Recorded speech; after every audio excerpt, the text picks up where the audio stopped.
सभी छोटे बड़े श्रोताओं को सुनीता भटनागर का प्यार भरा नमस्कार।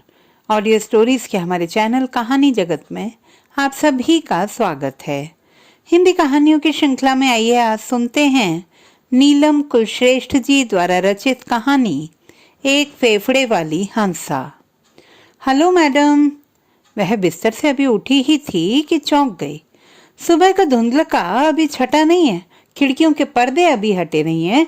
ये सभ्य और सुरीली आवाज कहाँ से आई? हेलो मैडम, ये मैं हूँ, दरवाजा खोलिए। ओ बाप रे, तुम हो? उसने पीछे का दरवाजा खोल दिया।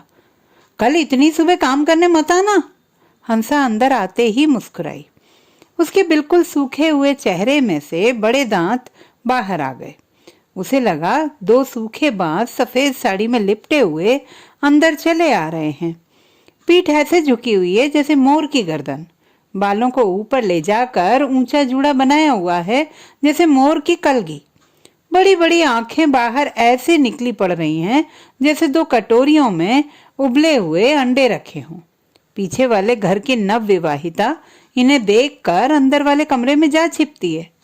बाद में जब सड़क पर लारी से सब्जी लेते हुए उसकी मित्र मंडली जुटी हुई थी तो वह हंस हंस कर लोटपोट हो गई। आजकल तो आउट हाउस वाली भी बिना अंग्रेजी की बात नहीं करती। जीना ने आंखें तरेरी। तू ही खुश हो हंसा की बातों पर। वह बांस सी खड़खड़ाती टीबी की मरीज लगती है। मेरे पास कांताबाई सोर्स लेकर आई थी, लेकिन मैंने तो उसकी सूरत देखकर ही अपने आउट हाउस में नहीं रखा। वह सफाई देने लगी। मैंने सब पूछताछ कर ली है। एक बार उसे भयंकर ब्रोंकाइटिस हो गया था। छाती में बलगम भर गया था। उसका एक फेफड़ा टेढ़ा हो गया था। उस फेफड़े को निकालना पड़ गया, इसलिए उसका फिगर खराब हो गया। वैसे ध्यान से देखा जाए तो उसके चेहरे का एक एक नक्श अच्छा है। उस जी हॉरर की कैरेक्टर को तू ही अपने घर में रख और दिन रात देखा कर। जीना की बात पर सब हो कर हंस पड़ी थी। उसने फिर भी हंसा का पक्ष लिया था। उसका झोंपड़ा टूट गया है, बारिश में बेचारी कहाँ रहेगी यदि मैं भी उसे निकाल दूं तो? उसकी अस्पताल की आया की नौकरी छूट गई है। तू ही तरस खा ऐसे लोगों पर। कांताबाई बता रही थी कि उसका सो कॉल्ड हस्बैंड दिन रात खांसता रहता है। उसे भी कोई भयानक बीमारी है। मैं मान ही नहीं सकती। वह अस्पताल के सामने सारे दिन की लारी लगाता है। कोई भयानक बीमारी होती तो सारे दिन कैसे खड़ा रह सकता था? और तू ये क्या कह रही है, सो कॉल्ड हस्बैंड? अरे तुझे हंसा ने नहीं बताया? हंसा और बंसी की शादी नहीं हुई है, उनका सौगंधनामा हुआ है। ये क्या होता है? हम गुजराती लोगों में कोई औरत और मर्द साथ रहने की कसम खाकर सौगंधनामा कर लेते। इनका ये साथ सिर्फ एक कसम पर टिका होता है। वह चौंक कर तनकर बैठ गई। सौगंधनामा? अंग्रेजी में कहें तो लिव इन रिलेशनशिप, पौराणिक भाषा में कहें तो गंधर्व विवाह, सबीना ने जोड़ा था। फ्रेंडशिप कॉन्ट्रैक्ट या मैत्री करार भी। लेकिन फ्रेंडशिप कॉन्ट्रैक्ट का आइडिया किसका था? अहमदाबाद के कुछ वकीलों का। एक से अधिक विवाह गैर कानूनी हैं तो दूसरी औरत से संबंध बनाने के लिए ये रास्ता निकाला गया था। अरे बाप रे, ये तो नई तरीके की शादी हो गई। वह बोली थी। शादी नहीं, इसका भ्रम। तभी तो सन 1981 में सरकार ने इसे बैन कर दिया है। जीना बोली। तूने इस पर भी एक सर्वे किया था? हाँ यार, मुझे क्या पता था कि मेरे आउट हाउस में सिर्फ एक कसम लिए जोड़ा आकर रहने लगेगा। हाँ, घूम फिर कर बात एक ही है। स्त्री पुरुष के साथ रहने के अलग अलग नाम हैं। पेपर में आया था कि बॉम्बे में लिव इन रिलेशनशिप में रहने वाली एक लड़की ने आत्महत्या कर ली थी। सबीना ने कहा। पत्नियां भी तो आत्महत्या करती हैं। फिर वह बोल उठी थी। कितनी पत्नियों को अपने बच्चों का प्यार इससे रोकता है? हाँ, ये बात तो सही है। वह और दार्शनिक हो उठी थी। लिव इन रिलेशनशिप में सिर्फ दो लोगों का रिश्ता बनता है, लेकिन जीवन जीने के लिए ढेरों रिश्ते चाहिए, क्योंकि कोई एक भी रिश्ता अपने आप में पूरा नहीं होता। मुझे तो शादी एक एक कोशिका का जीव यानी कि अमीबा लगती है। अमीबा? सब हंस पड़ी थी। देखो अपनी साइंस ले आई बीच में। हाँ, जैसे अमीबा 1 से 2 होता है, 2 से 4, 4 से 8, मतलब उसकी संख्या बढ़ती जाती है, वैसे ही शादी में एकल परिवार बढ़ता जाता है, समाज से उसके रिश्ते बढ़ते जाते हैं। कितने तो ढेर से जीने के बहाने मिलते जाते हैं। जीना ने चुटकी ली। यदि हम इस फिलोसोफर की बातें सुनते रहे ना, तो हमारे घर के अमीबा भूख भूख चिल्लाकर हमारा दिमाग चाट जाएंगे। सड़क के एक कोने में खड़ी ये सभा विसर्जित तो होनी ही थी। घर आकर भी बेचैन मन करवटें बदलता रहा था। पृथ्वी की सबसे खूबसूरत इकाई स्त्री पुरुष एक दूसरे के पूरक होकर एक दूसरे के वजूद के आकर्षण के सौंदर्य में आकंठ डूबे नहीं रह पाते। किसका मन कहाँ भटकता रहता है। जीवन सौंदर्य अधूरा अतृप्त रहता है। बेवफाइयों का सिलसिला क्या तृप्ति देता है, या वहां भी चैन कहाँ।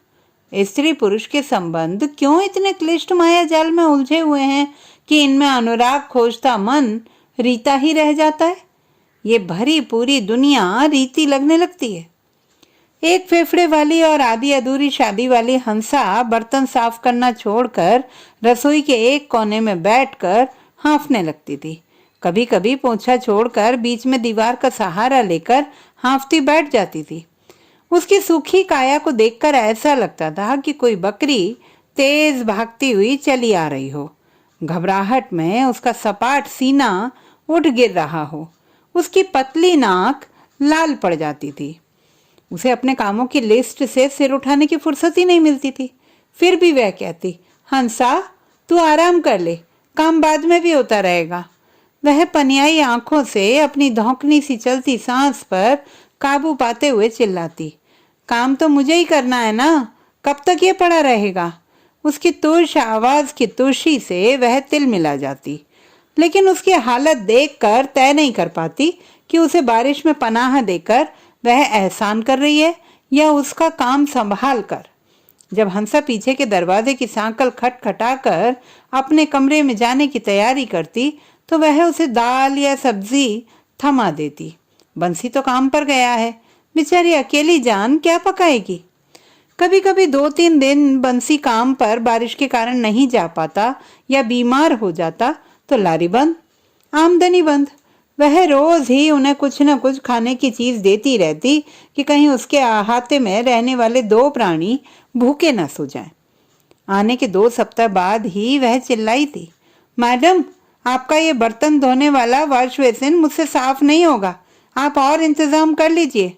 क्यों, क्या इसके लिए दूसरी बाई रखूंगी? मैं कुछ नहीं जानती, इससे तो बदबू आती है, कोई जमादार रख लीजिए। क्या रसोई में जमादार आएगा? हमारे अस्पताल में तो साफ सफाई का काम जमादार का ही था। उसका सिर पीटने को मन हुआ। ओ हंसा, तुझे अस्पताल की नाली और घर की रसोई में अंतर दिखाई नहीं देता? कहकर वह गुस्से में कमरे में आ गई। उसके पति सारी बात सुन रहे थे। चिल्ला उठे, तुमने किस बला को पाल लिया है? बेचारे बारिश में कहाँ, तुम ही ने सभी गरीबों का ठेका ले रखा है क्या? सुबह उठते ही इसका मुंह देखकर मेरा मूड ऑफ हो जाता है। वह हंसी में बात हल्की करना चाहती है। दुनिया की हर समझदार बीवी ऐसी बाई रखती है जिसकी शक्ल देखकर पतिदेव का मूड ऑफ हो जाए। वह नाश्ता करने के बाद पीछे के कंपाउंड की धूप में अखबार लेकर बैठी थी कि जीना का फोन आ गया। प्लीज तू कैसे भी टाइम निकाल कर मेरे घर आ जा। लेकिन कुछ नहीं, बस आ जा। जीना के ड्राइंग रूम की गुजराती पारंपरिक भव्यता उसे हमेशा लुभाती है। दरवाजे के ऊपर झूलता कांचवर्क का तोरण, सनखेड़ा गांव का लकड़ी का सुनहरी और लाल रंग का झूले नुमा सोफा, कोने पर रखी बाजोट पर सफेद लाल नीले पीले पोत के मोती से कवर किए सजे कलश, सामने की दीवार पर पैचवर्क की कढ़ाई किया हुआ आदिवासी पिथौरा। लेकिन वहां एक महिला और एक युवती उदास सी बैठी हुई देखकर वह इस कलात्मकता का हमेशा की तरह जायजा नहीं ले पाई। उसके अभिवादन के बाद जीना ने परिचय करवाया, ये रक्षिता देसाई हैं और ये उनकी माँ। जीना तुरंत ही मुख्य बात पर आ गई। रक्षिता ने अपने पड़ोसी की चिकनी चुपड़ी बातों में आकर उससे मैत्री करार कर लिया था। वह मन ही मन भुनभुनाई, क्या ये बच्ची है जो कोई इसे फंसा लेगा? लेकिन वह गुस्सा जब्त कर बोली, लेकिन गुजरात सरकार ने तो इसे बैन कर दिया है। तू सही कह रही है, लेकिन इसने ये फ्रेंडशिप कॉन्ट्रैक्ट 2 वर्ष पूर्व कर लिया था। इसके एक बेटा भी है। ओ नो, वह लड़की सिसक कर रोने लगी। शायद रुमाल लाना भूल गई होगी, इसीलिए अपने नीले दुपट्टे से आंसू पोंछने लगी थी। उसकी माँ क्रोध में बोली, मैंने इसे कितना समझाया था कि ईश्वर भाई की गांव में बीबी है, तू इससे मैत्री करार नहीं कर। तो ये 10 रुपए का स्टैम्प पेपर लहरा कर बोली थी कि तुम मुझे बेवकूफ समझती हो। हमारी दोस्ती पर यह कानूनी मोहर लग गई है। तुम क्या जानो नए नए जमाने की नई नई बातें। हजारों लड़कियां मैत्री करार कर रही हैं। अब समस्या क्या है? ईश्वर भाई ने इसे अपने फ्लैट से बच्चे के साथ बेदखल कर दिया है। यह लौट कर मेरे पास आ गई है। वह बोझिल आवाज में बोल उठी थी। किसी वकील से राय नहीं ली है, लेकिन वह कह रहे हैं कि माँ बेटे का उस व्यक्ति की जायदाद पर कोई हक नहीं है। वह तो आश्चर्य कर रहा था कि ये पढ़ी लिखी होकर उसके जाल में कैसे फंस गई। मैंने तो साफ कह दिया, शादी के नाम पर कुछ नया करने के जुनून में जा फंसी है। जीना ने धीमी आवाज में उससे अनुरोध किया, तूने मैत्री करार पर सर्वे करके एक लेख भी लिखा था ना? कुछ तो रास्ता होगा जिससे इस बच्चे को उसका अधिकार मिल सके। ओह, तो वह यहाँ एक फ्रेंडशिप कॉन्ट्रैक्ट एक्सपर्ट की तरह बुलाई गई है। सोचकर वह उदास हो गई। कैसे समझाए कि शब्दों की श्रृंखला कोई राजपाट नहीं है जो किसी का अधिकार दिला सके। बस वह एक अभिव्यक्ति है। वह उसास लेकर बोली थी, स्त्री पुरुष संबंध कोई रोमानियत भरी ख्वाबगाह नहीं है कि आप कुछ भी उल्टे सीधे प्रयोग करते रहें और आपको अपनी गलतियों का खामियाजा न भुगतना पड़े। दुख तो यह है कि स्त्री को यह खामियाजा अधिक भुगतना पड़ता है, जबकि वह सपनों की दुनिया में हिंडोले खाते हुए जमीन पर आ गिरती है। रक्षिता अब क्या करे? कोर्ट कचहरी या वकीलों के चक्कर काटने से कुछ नहीं होने वाला। कुछ स्त्रियां तो इन 3-4 वर्षों में इस कॉन्ट्रैक्ट के चक्कर में 2-3 बच्चे तक पैदा कर चुकी हैं। तब जाकर सन 1981 में इसे बैन किया गया है। मेरा सुझाव है कि तुम एक नौकरी खोजो और प्रतीक्षा करो कि तुमसे एक बच्चे के साथ कोई शादी करने को तैयार हो जाए। उस लंपट आदमी के लिए आंसू बहाने में अपना समय बर्बाद मत करो। उसकी बात समाप्त होते ही जीना उठी, बस 2 मिनट, मैं चाय बना कर लाती हूँ। छोड़ यार, मूड नहीं है। आज मैंने नायलॉन खमन बनाया है, टेस्ट करके जा। फिर कभी। वह भरे मन से घर लौट आती है। कैसा होता है स्त्री पुरुष के बीच का यह आकर्षण? दुनिया एक तरफ, ये संबंध एक तरफ। रोमानी दुनिया की तस्वीर दिखाता पुरुष किसी मखमली ख्वाबों के महल में ले जाता है। स्त्री उस सौंदर्य की भूल भुलैया में भटकती रहती है, कभी बस भटक कर ही रह जाती है। क्या स्त्री ही छल का शिकार बनती है? यदि वह इस समस्या पर सर्वे नहीं करती तो जान ही नहीं पाती कि बाहर निकली ये स्त्री मन चाहे रईस पुरुषों से संबंध बना रही है, क्योंकि उसके शौक आसमान छूने लगे हैं। कुछ समय बाद इन संबंधों के सबूत दिखाकर लाखों रुपए ऐंठना चाहती हैं। तब वकीलों ने फ्रेंडशिप कॉन्ट्रैक्ट की युक्ति निकाली। वह पुरुष फ्रेंडशिप कॉन्ट्रैक्ट दिखाकर कह तो सकता है कि ये अपनी मर्जी से मेरे पास आती थी। छल कोई भी कर रहा हो। अच्छा हुआ सरकार ने प्रतिबंध लगा दिया, वरना अकेले अहमदाबाद में ये संख्या 2500 तक पहुंच गई थी। पूरे गुजरात में इसकी 3 गुना, और प्रदेश भी नकल करते जा रहे थे।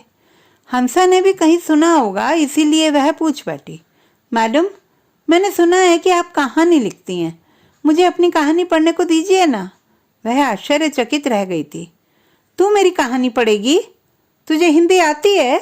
हाँ, मैं धोरण 10वीं नापास हूँ।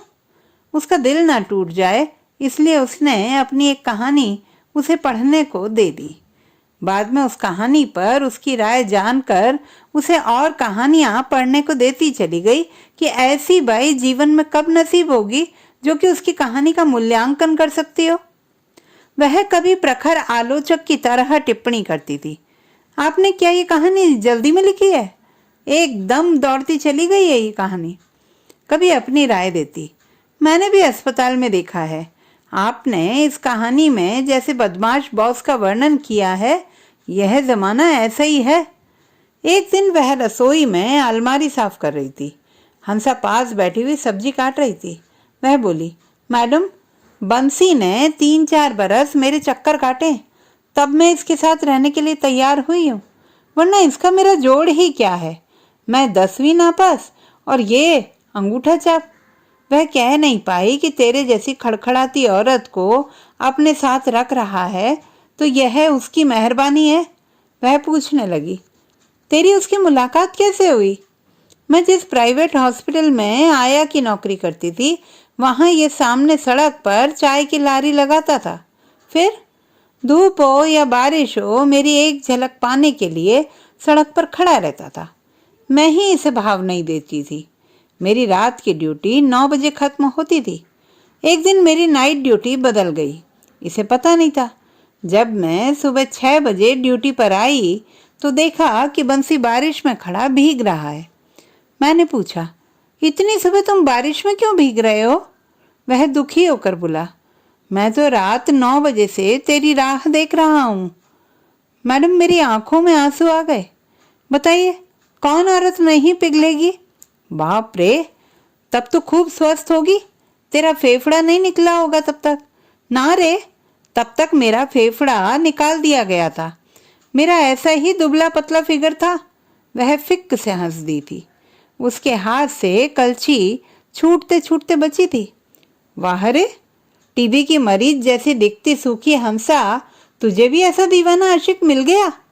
अपनी राह में हंसा बही जा रही थी। कभी आप मेरी लाइफ के बारे में भी एक स्टोरी लिखना।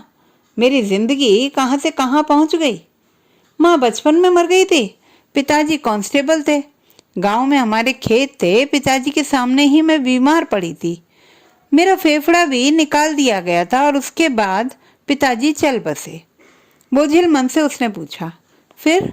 बस तब से मेरे खराब दिन आ गए। दोनों भाइयों ने गांव का मकान, खेत सब बेच दिए। मैं उनके घर रहती तो भाभी बच्चों को ऐसे दूर रखते जैसे मैं कोई चुड़ैल हूँ। फिर मुझे बंसी मिल गया। उसका दीवानापन देखकर दोनों भाइयों ने भी कह दिया कि तुझे उसके साथ खुशी मिलती है तो जा, उसके साथ रह। तो इससे शादी क्यों नहीं कर लेती? जब मन मिल गया है तो फिर और क्या। फिर बंसी की औरत गांव में है, इसने अभी छुट्टा छेड़ा नहीं लिया है। फिर मैं 10वीं नापास और ये अंगूठा छाप, इसका मेरा क्या मेल? वारी हंसा बेन, तेरा भी जवाब नहीं है।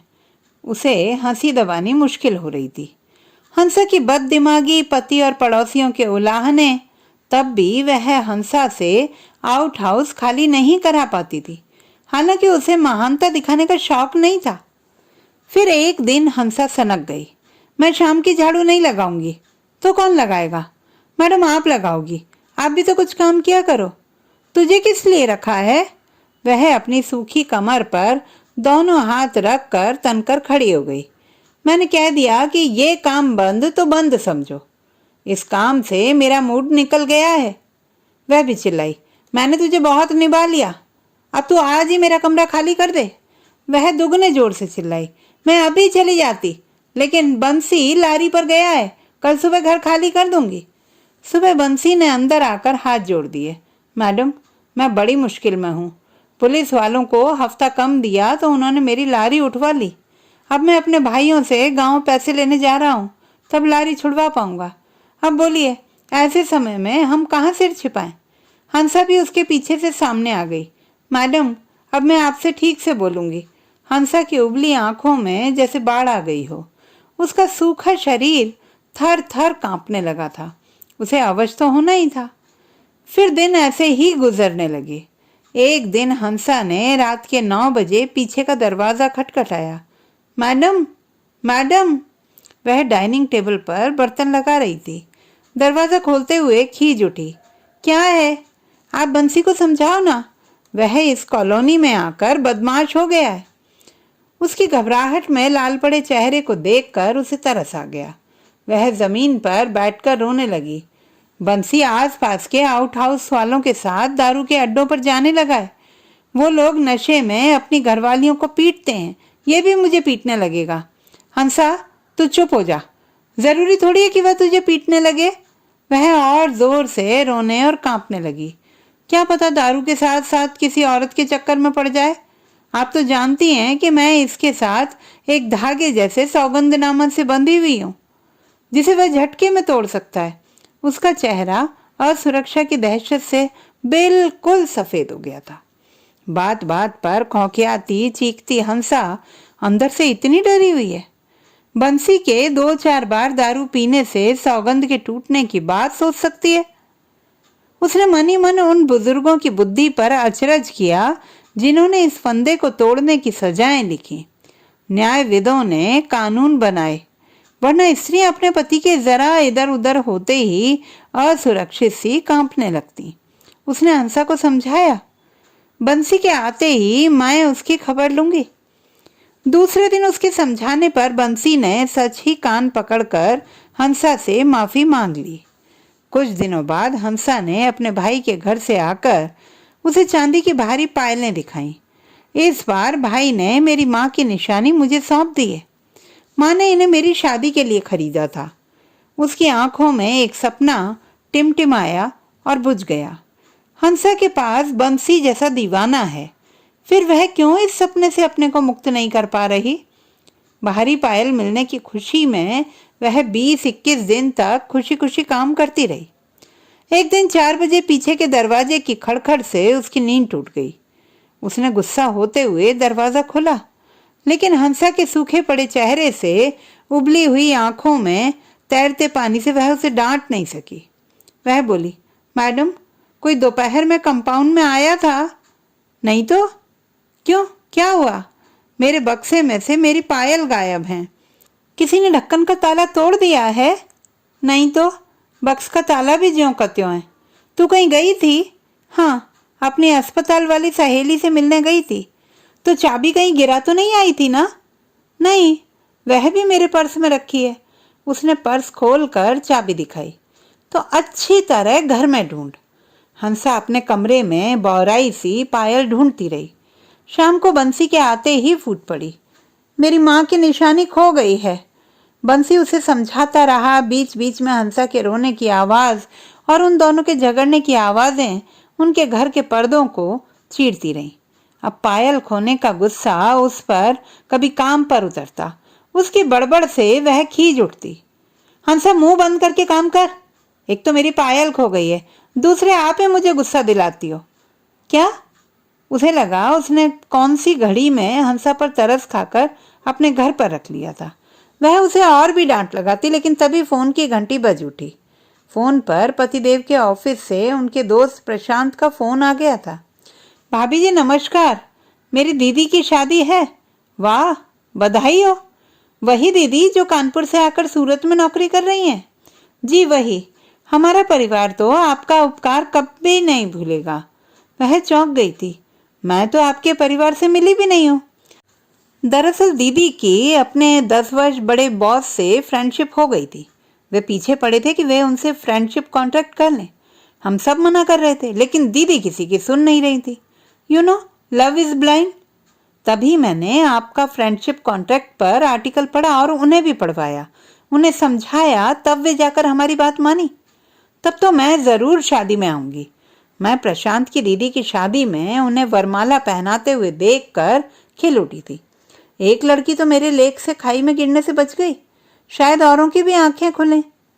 हाँ, अरे मैं क्यों शंकित हो रही थी कि शब्दों की सत्ता नहीं होती। उसने बाद में प्रशांत के परिवार और नवदंपति को डिनर पर आमंत्रित किया था। वह घर की सफाई अपनी देखरेख में करवा रही थी। हंसा सोफे को कपड़े से साफ करते हुए संजीदा हो चुकी थी। साहब के दोस्त की बहन ने सच ही शादी की है? हाँ तो, वैसे ही पूछ रही थी। वह सिर झुकाकर काम करती रही, फिर अचानक बोली, मैडम, 2 वर्ष पहले मेरे चांदी के कंगन भी ऐसे ही खो गए थे। कैसे? उसे पता था कि यदि उसकी बात नहीं सुनी तो काम करने के लिए उसका मूड न निकल जाए। बक्स में ताला था, ढक्कन पर ताला लगा था और मेरे कंगन गायब। बंद ताले में से कौन ले जा सकता है? तब मैं बंसी को भोई के पास ले गई थी। उसने बंसी के हाथ में चावल देकर कसम खाने को कहा था कि उसने कंगन नहीं चुराए। बंसी ने इस बार भी हाथ में चावल लेकर कसम खाई है कि उसने पायल नहीं चुराई। ओ बाप रे, उसने इस तरह तो सोचा भी नहीं था। बंसी ने कब पार कर लिए होंगे हंसा के कंगन, उसकी पायल? जब वह पड़ोस में गई होगी तब, या रात में सो रही होगी तब? हंसा बीच की मेज पहुंचते हुए उसे बहला रही है या स्वयं को? भोई बाबा ने कहा है कि तुम्हारे आसपास रहने वाले किसी कॉलेज के लड़के ने यह काम किया है। उसने गहरी सांस ली कि अच्छा है कि उसके बच्चे स्कूल में पढ़ रहे हैं, नहीं तो हंसा की उबली आंखें उन्हीं पर टिक जाती। हंसा अक्सर उदास रहती है, बीच बीच में काम छोड़कर बैठ जाती है। वह चिल्लाती है, साहब के आने का समय हो गया है, तू सब्जी कब काटेगी? वह स्वयं उसे काटने को दौड़ती। आपको सब्जी की पड़ी है, मेरी माँ की निशानी खो गई है। वह रसोई में आकर रोने बैठ जाती। थोड़े दिन बाद उसे फिर चिल्लाना पड़ा, हंसा तू दरवाजे के पीछे रोज कचरा छोड़ देती है, ठीक से सफाई किया कर। आपको कचरे की पड़ी है, मेरी माँ की निशानी खो गई है। अस्पताल में मैंने बहुत कड़क डॉक्टर देखी है, लेकिन आप जैसी कड़क बोलने वाली मैम साहब मैंने जिंदगी में कभी नहीं देखी। क्या? उसका धीरज सारी सीमाएं तोड़ बैठा। बस अब बहुत हो गया, तू मेरा आउट हाउस खाली कर दे। हाँ कर देगी, हाथों में जब तक दम है हम कमाकर खा लेंगे। वह अपने दोनों सूखे हाथ उठाकर बोली और गुस्से में फड़फड़ करते शरीर से बाहर चली गई। वारी अकड़, वह भी वाह कर उठी। हंसा के आउट हाउस खाली करने के बाद आई सुंदर सुघड़ कल्पना अपने सुंदर पति और सुघड़ बेटी के साथ। उस नपा तुला बोलने वाली और झटपट काम करने वाली कल्पना ने जैसे उसके स्नायु तंत्र को तनाव मुक्त कर ठंडक पहुंचा दी थी। वह पति और बेटों के सामने गर्व करती, देखा मैंने सबके विरोध और तानों के बावजूद बीमार चिड़चिड़ी हंसा को घर में जगह दी तो भगवान ने मेरे घर में इतनी अच्छी बाई भेज दी। बच्चों ने खिल्ली उड़ाई, और क्या भगवान को आपके लिए बाई ढूंढने के अलावा काम ही नहीं है कुछ? बढ़ते बच्चों के साथ अधिक सोचने की कहाँ फुर्सत रहती है, जीवन बढ़ता ही जाता है। रक्षिता ने नौकरी कर ली है, दूसरी शादी का सपना संजो लिया है, उसी आदिम स्त्री की तरह। प्रशांत की दीदी शादी के साल भर में ही एक बेटे की माँ बन चुकी है, उसी आदिम व्यवस्था के तहत। इन बातों को कितने तो वर्ष गुजर गए हैं।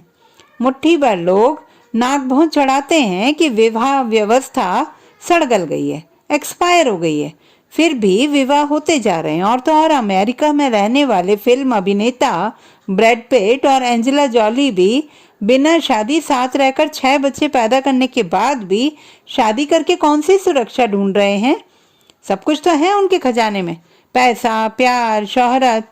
ऋग्वेद के अनुसार कहते हैं कि दुनिया में सबसे पहला विवाह शिव पार्वती का हुआ था। तो क्या उस मील के पत्थर से जरा हटकर भी सुकून नहीं मिलता? तो इस शरीर, इस जीवन को भोगने का सर्वोत्तम उपाय सिर्फ और सिर्फ शादी ही है? तो क्या इसीलिए 3W यानी कि वेल्थ, वाइन, वुमन को भोगने वाला स्वीडन भी पारंपरिक विवाह और परिवार की तरफ लौट चुका है? कहाँ होगी वह हंसा? अपनी तमाम व्यस्तताओं के बीच अंग्रेजी शब्दों का तमीज से उच्चारण करती, अकड़ती, चीखती, तमीज से बात करती, रोती, थोड़ी देर बाद ही हाँफती सूखी हंसा याद आ जाती है। जब भी कभी बंसी गांव में रहने वाली अपनी माँ के पास रात में रुक जाता होगा, बेचारी एक एक घड़ी बेचैन होकर काटा करती होगी। सिर्फ सौगंध नामे की डोर से बंधा वह इस बार वापस लौटेगा या नहीं लौटेगा। यदि फिर कभी हंसा का ताले लगे कमरे और ताले लगे बक्स से चांदी का गहना गायब होगा, तो फिर हंसा बंसी को भोई के दिए चावल खिलाकर अपने मन को बहला लेगी। और कर भी क्या सकती है हंसा। तो दोस्तों, ये थी हमारी आज की कहानी। आपको कैसी लगी कमेंट बॉक्स में लिखना ना भूलें। चैनल को सब्सक्राइब करें, लाइक करें और मित्रों के साथ शेयर करें।